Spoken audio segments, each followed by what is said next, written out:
Hey guys, I just wanted to get on and do an introduction of chapter one for Divine Bonds. Here we go. July 7th, 4 o'clock. Amidst a sea of stars, silence, and darkness, Hatfield and Hosey sat like statues on the rooftop, their bodies nearly fused with the gritty surface beneath them. They were cloaked in fatigue, clad in anticipation, bound by an invisible yet palpable sense of duty.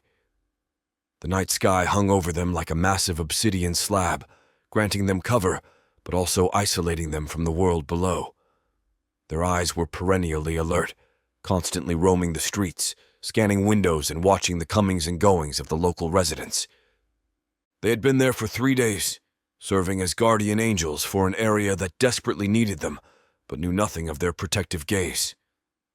These Marines were finely tuned instruments of observation, calibrating themselves to the daily rhythms of the neighborhood. They knew when the market bustled with life, when the streets sank into eerie silence, and they understood the subtle cues and deviations that could spell danger.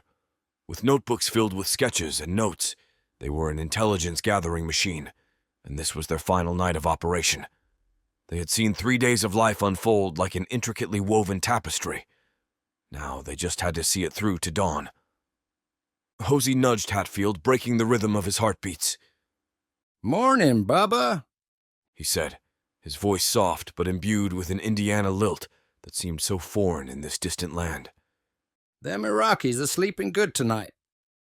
Hatfield's eyelids flickered open, an abrupt surge of adrenaline wiping away the cobwebs of sleep.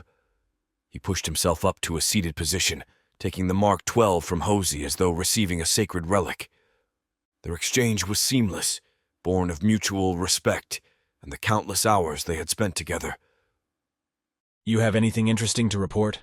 Hatfield asked, wiping the residual sleep from his eyes. "No, a bunch of 'em were playing night volleyball till about midnight. Everything else was pretty normal," Hosey replied, seemingly unworried. Hatfield ran his fingers over the weapon, meticulously conducting a quick weapons check. Satisfied, he positioned himself, peering through the small 4-inch hole in the wall that was their window to the world below.